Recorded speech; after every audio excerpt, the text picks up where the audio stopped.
So today I'm going to start with a little bit of history here. The University of Iowa, which is where I and my next guest did our graduate studies, and that's where we met. They're a global leader in measurement, anchored by the Iowa testing programs, and even the College of Education is named after E.F. Lindquist, who has a very deep history in measurement. He started the Iowa testing programs, which many listeners maybe have heard of, contributed to helping to establish the American College Testing Program, or ACT, which is one of the largest college entry testing programs in the United States. And more than 70 years later, my next guest, Liz, and I, Dr. Hollingworth, met in graduate school in a statistics class and took so many statistics, measurement. I've never read so much about, never knew there was so much to read about validity in my life until we were in graduate school, and then commiserated over coffees and lunches, etc. So I'm so excited to introduce Dr. Liz Hollingworth, professor and director of the Center for Evaluation and Assessment, which is in the College of Education at the University of Iowa. You are listening to Measure What Matters by Elevate What Matters. Here's where we pull back the curtain on how funders, evaluators, and communities measure what works and what doesn't. I'm Melissa, the host of your podcast. So, Liz, we met in graduate school. Hi, Melissa. It's so good to see you again. It's lovely to see you. I think our first class together was in the Intermediate fall statistic. of, yep. And it Mhm. was in the first year of graduate school. So we were both in a PhD program. I was studying educational psychology, and you were in a doctoral program for ed policy and leadership. Is that right? Yeah. And then we both, because of this storied history in the College of Ed, took a lot of measurements. So I was going to start by hearing from you on what are some highlights to your journey of when we met through school to becoming a professor. I will let you talk about all the things that you do and the many jobs that you do, including director of a university-based evaluation center. Okay. After I graduated, during graduate school, I had an assistantship with Iowa testing programs. And when I graduated, I got a postdoc with them. And I helped write test items. I helped expand the Iowa test of basic skills to U.S. Virgin Islands, Ohio, Arkansas. It was during No Child Left Behind. Mhm. And every school district in every state needed to have some sort of test for third grade, fifth grade, eighth grade. And I helped write those tests. It was really fun. It was super interesting. When I finished my postdoc, I got a job at the University of Iowa, which is really unusual to get a job at the place where you graduated from. And I'm in the educational leadership program. And part of the reason why that was such a good fit was, again, because No Child Left Behind was really changing how people were being trained to lead schools. So I created a bunch of classes on standards-based education, on social advocacy for students who had special needs, because all of that testing would shed light on kids who needed extra help.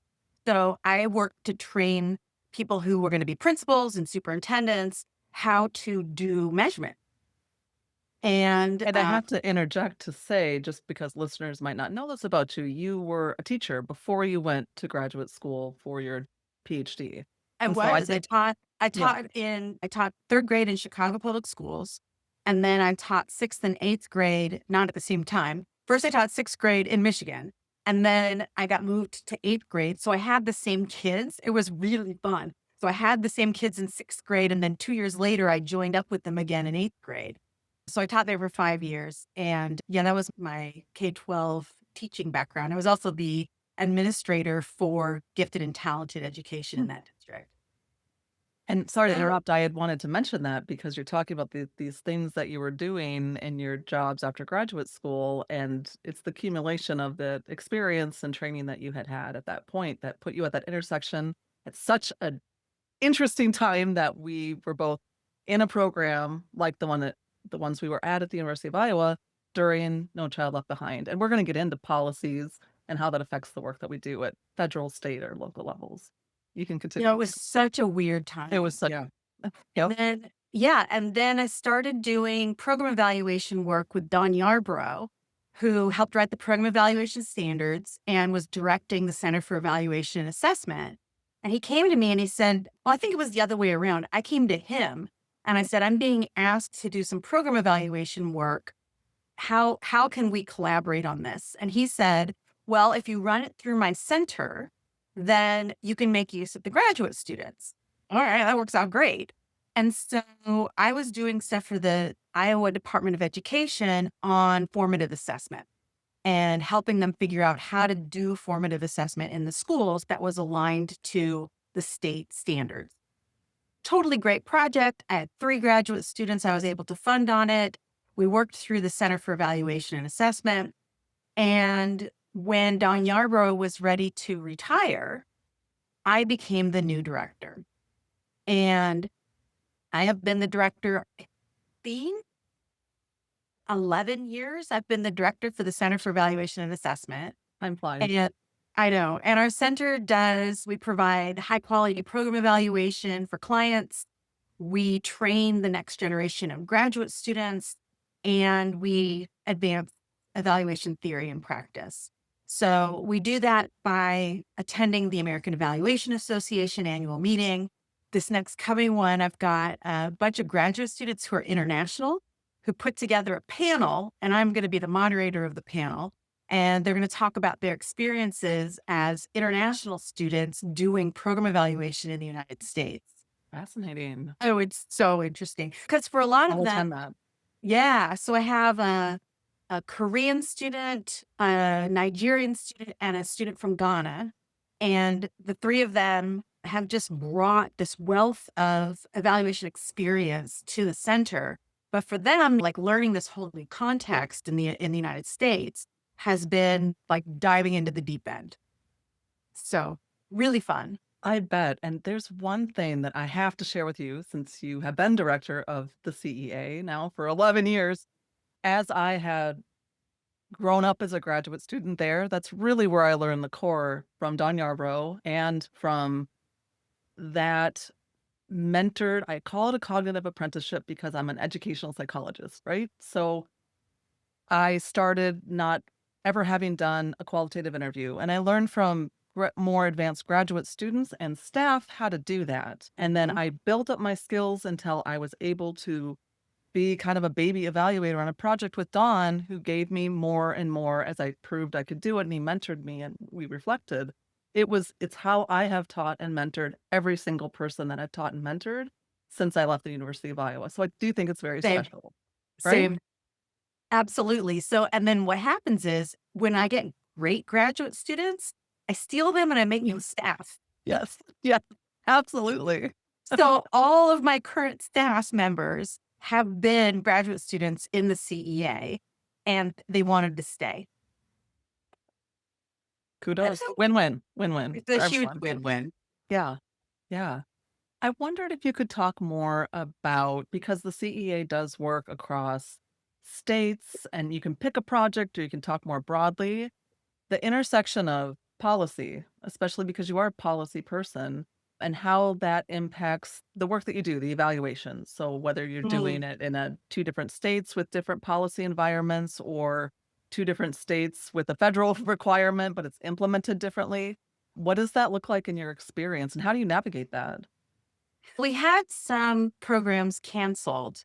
One of them was this really cool project in the University of Iowa, the Holden Cancer Center.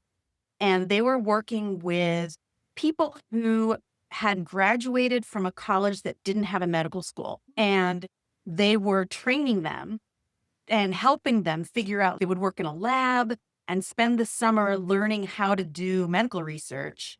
And then they would decide what they want to be when they grow up, or if they wanted to go to graduate school, if they wanted to be in medical school, if they wanted to be an MD, PhD, if they wanted to keep working in a lab, or if they wanted to be a practitioner. They would figure that out over that summer and then go into the health sciences. The reason the program got canceled was because the program very much privileged students who were from minoritized populations, and the government cut the funding for it. So they're in the process of looking for private funding to continue the program, but we were doing the evaluation for it. And that's a really interesting point where policy, federal policy, has affected a program that we were working on. Some of the other programs that we're doing right now, I've got one that is looking at interventions for students who don't read at grade level. And we're looking at third graders specifically. And the way that works is there's an intervention that is computer based, and the computer based intervention is supposed to elevate the student's ability to read at grade level. And so we're doing that project in Wyoming, Illinois, Oklahoma, and a couple of districts in Iowa, where we're looking at how well that intervention works. And it's this really cool design. It's an RCT. It's really interesting. And we're in collaboration with the Iowa Reading Research Center for it, and we're the evaluators. So that's one of our big projects that we've got right now. That was a huge $10 million grant from the federal government to do that reading research. And to have a methodology like an RCT, a randomized control trial, that is, Gold if you're standard. talking about rigor, gold standard. Yes. Yeah. Yeah. Um, Really looking forward to that project. It just started. We begin the intervention in August. Very cool. Some of our other projects that we're working on, we've got this project through the Policy Center here at the University of Iowa for Health Sciences, and it's the College of Public Health. And they're looking at interventions for people who are women who run farms. And it's really interesting. Yeah. And You got my attention. yeah, they've got mini grants that they're doing to help them with their farming practice. And we're doing the program evaluation for each of the little mini grants. And in fact, in 2 weeks, we're going to go to Nebraska City, Nebraska for an opportunity to bring everybody together, because these people aren't just Iowa farmers. They're also from Nebraska and Missouri. And so that's another interesting. I get to do all kinds of fun stuff as an evaluator.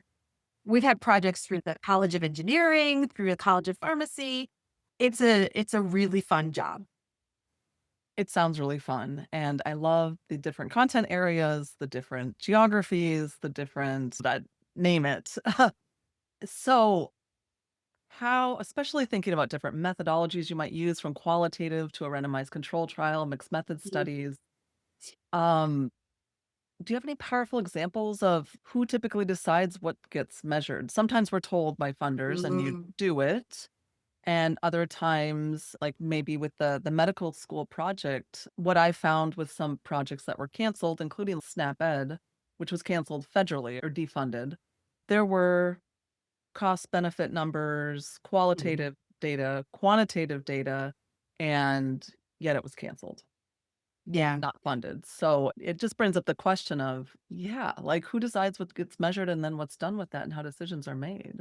It's a big question. I don't know if an example comes to mind though that like sticks out when you think about the crux of that issue. It changes. So if it's somebody who is looking to have their funding continued, they want some sort of summative evaluation that demonstrates the efficacy of the program.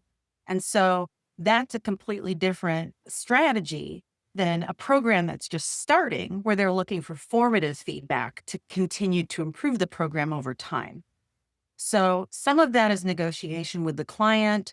A lot of times they defer to us as the experts in the evaluation. The best thing that can happen is when a client comes to us before they've even written the grant and they say, we're looking to get funding for this. We need an evaluator because the grant says 10% of our points come from the evaluation. And they're wanting something called a logic model, and we don't know what that is. And I'm like, I'm your girl. We're your girl. So I will We can help speak them. logic model language. We can talk about language. So we write the evaluation section of the grant in the best case scenario. And we say there's going to be interviews, there's going to be focus groups, there's going to be some sort of evaluation methodology that we decide in advance based on the themes of the grant. And then We write their logic model. We work back and forth with the client once they understand what the logic model's for. And we go through the outputs and the outcomes. And we end up with this grant proposal. And sometimes I only get 3/4 of a page. Sometimes I get 2 pages plus an appendix. Yeah. So we are very good at making our plan and fitting it into the grant proposal. And then when the grant is accepted and funded, then we're able to follow the plan that we all agreed on at the beginning. And we get a memorandum of understanding and we start the work.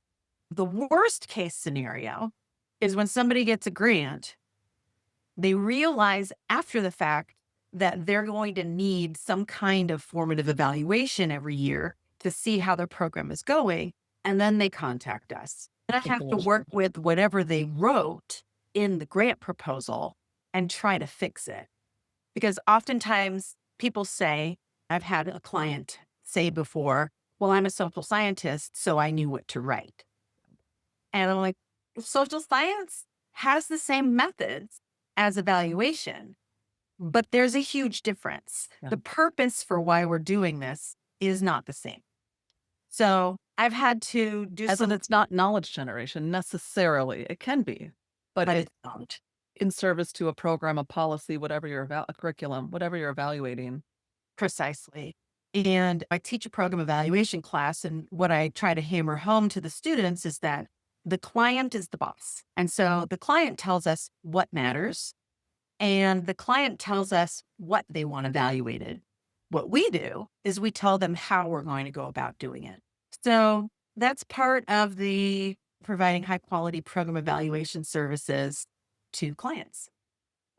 There's a couple things that come up there. When you're teaching new evaluators in a class or in a professional setting, that ultimately we're not the decision makers. We are the ones who facilitate and do the kind of in the background, whatever the data collection is, synthesis, meaning making, and then elevate it. We can reflect mirrors to them, but we are not the decision makers. And I periodically had challenges with people who are upset because they're like, that's not right. We didn't look at the data. And it's like, at the end of the day, it's not our decision. And that's tough sometimes. So I have only been fired once. And I was fired by a client who did not like the results of the evaluation. And it was for a training of superintendents in a different state. So I won't even tell you what the state was. Yeah. And this was like 10 years ago. This was a long time ago. And she said this intervention is helping superintendents do. And so I did individual interviews with each superintendent because there were only 10 of them and they weren't all available at the same time to do a focus group. So I was like, that's fine. I'll just do individual interviews. And I did them in person. And every single one of them said, this intervention is a waste of time. Oh, no. This intervention isn't aligned to the standards for us in the state. And the only reason we're doing this is because we're getting paid. And we thought it was going to be useful, but it wasn't. So I met with the client. This is why you hire an external evaluator, so they can say that. I met with the client and I was like, these are the ways that the participants are saying that this program isn't working. And she fired me on the spot. Seriously? She said, Wow. this is it. I don't believe you. This isn't working for me. I know that this program actually works and I don't believe your feedback and thank you for everything. And you can go. So I flew home. Yeah. Yeah. So I flew home. You don't forget an experience like that. But in the moment I was humiliated, right? I was just like, this is terrible. I'm fired. What do you mean I'm fired? And then now as time's gone by, I'm just like, maybe I didn't give her the feedback that she wanted. Maybe I wasn't careful with my words, right? Maybe it was too hot to touch. Oh, speaking of too hot to touch. So I had an evaluation that I was doing in a school district where I was working with school leaders and I sat them down for the focus group. And within a minute, someone started crying. Oh. And then another person started crying. Oh my. And I was like, all I did was ask you how it's going. And so I'm looking around for Kleenex. We were in a library and the school district. And then it was an empty library because they had arranged for us to meet there. I was like, tell me what's going on. Why are you guys crying? And they're like, we can't do our program. we can't implement this program. We can't get somebody in central office to do what we need to do to get this program going. And it was a really cool program where students were doing internships in businesses around the community, and they needed transportation permissions. They needed the central office to sign off on the computer things that the kids were taking out into the school district. And they were frustrated, which is why they were crying. And I got to the bottom of it. Eventually, they told me the reason it wasn't working is because the two people in central office they needed to do the work were having an extramarital affair with each other. Oh, yeah. Oh my. And that was why the work wasn't getting done because they were too busy to do the work. And that's why the teachers and the principals were crying was because they're so frustrated. There's like, there's nothing we can do. We can't tell anybody. And I was like, well, I can. I'm your outside evaluator. Yeah. So I Well, what asked did the superintendent for a private meeting. mhm. And I told the superintendent, I was like, there are two people in central office. I didn't say, what was going on. I said, there's two people in central office who are blocking this program from being implemented. And I named them. I said, I'm not going to tell you who told me this, but I'm telling you that this program isn't going to get off the ground if these two people continue to be the barrier. And the superintendent kind of looked at me like he wasn't surprised. And, I never, so what I say is what's important. I deal with hot things that happen in gracious ways, but the superintendent needed to know that there was a barrier to implementation. So we're always careful. But what a powerful example of how this is not research.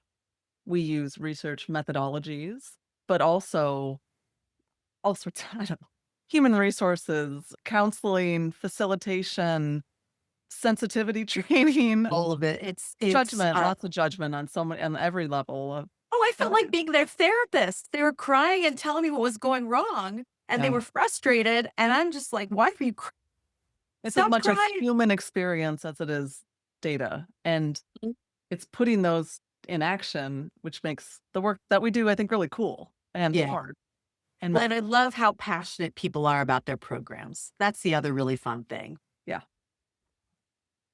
So when it comes to you've been doing this work for a long time, Liz, and you've seen it from, program side, evaluator side, leadership levels. If there was one thing you wish organizations understood better about how funders think about data and evaluation, Mm. yeah, what do you wish they better understood? I think I go back to my comment about clients not understanding that evaluation is different and that when a funding agency says 10% of your grant proposal is evaluation, that needs to also be reflected in the budget. And the industry standard is, 10 to 15% of the budget gets evaluation. And a lot of times there's a negotiation with clients where they say, well, we don't have that much in the budget. I say, you're not going to get funded because if the funding agency is telling you 10% of your points come from the evaluation, they're signaling to you that they want 10% of it in the budget. And so that's a really frustrating thing for me sometimes is talking to clients about the importance of this work. And then once we get into it and we're telling them, this is how the program's going, these are the things that are going really well. Here are some tweaks that you could do. Here are the implementation barriers that you didn't even know were happening. Then they come to a place where they appreciate the power of program evaluation.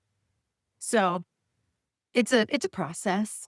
I was Some just clients yeah. have the experience, sometimes they have the experience with evaluators where they know, like a repeat client, they'll say, hey, I know we can't do this without you. And those are my favorite. Well, the highest compliment, right? Yes. That yeah, it's a true partnership. And when you were talking, I just had this memory of when I was at the University of Minnesota, we would have a lot of organizations call in and say, "We need an evaluator," because that was part of my job there. And this program was giving, I think, homeless youth, and this is probably like a decade ago, iPads and putting a lot of money into the programmatic aspect and had thought through a lot of that, but they had, you'll never guess, for the evaluation where they wanted a literature review, What? all the data collection, instruments created, What? implemented, analyzed, and they had do you wanna take a guess at they had the budget for the evaluation? 3%. I don't even know the percentage, to be honest with you, but it was $500. You could try to see if a student can volunteer. That's all I can say. I can't help you because they were Can't just help like, you "What with do you that. mean?" That's not gonna work. Yeah, so I think also understanding the work that goes into the work that we do can be a whole process to educate folks on over time. Take some time Absolutely. because it's not always materialized as a deliverable. And I don't think normal people don't take program evaluation classes in grad school. No, probably not. It's pretty niche. Yeah. So as professors start writing grants, they're like, we don't even know what this means. And they contact, Your center. they will randomly call us and say, we don't know what we need. You have But, evaluation in your name. but you have evaluation in your name, so maybe you can help us. Yeah, health. Mhm. As we're, in a pretty tenuous situation for our field, for funding, for a lot of the programs that you and I and many others have been evaluating for many years, what if you had a magic wand, what is one thing that you would put out into the universe, whether it's people better understood what we do or data is used differently or something else? What would you hope might change in the next 1 to 3 years? What I really wish is that there were more opportunities for government funding. A lot of that has been frozen. And so people with really cool ideas that have grants under review are being told that there are no reviews happening. And Yeah. so that's been sad to watch because, I'll write the evaluation section, I'll read the whole grant proposal, and I'll say, this is definitely getting funded. This is cool. This is a really cool program. And then I would say I have at least 4 clients who said the government funding is up in the air. And so it's not, the review has been canceled. And they're telling us we'll hold on to it if the funding comes back through. Nothing for you to do now, but I know you said you would start in September, but we're not going to have the reviews done in time for you to start in September. So I think if I could wave a magic wand, I would want the federal government to be back to a place where those federal reviews were happening again and that funding would get released. Yes, and I wish more people understood the ecosystem that it impacts. It impacts innovation, professors' livelihoods, researchers' livelihoods, the data that's out there, and everyone else, who makes that work happen. It is a whole ecosystem, the admin that are supported by that work happening. So it's at every level that there's a whole ecosystem that's been The severely graduate disruptive. students. Yeah, It's yeah. been hard, finding funding for graduate students. Oh, And I get emails at least once a week from potential new graduate students asking if I've got funding. ooh, And I don't. I don't. I mean, I have 6 graduate students who I'm funding now, just but amazing. but I don't have room for new ones. Yeah. I'm very heartened to hear that you are continuing on I'll just call it cognitive apprenticeship. You might call it something else, but that development of evaluators in a professional environment as they're learning. And it's bidirectional too, right? Every time I mentor someone, I'm learning something from that person, like your graduate students that will present at the annual American Evaluation Association conference.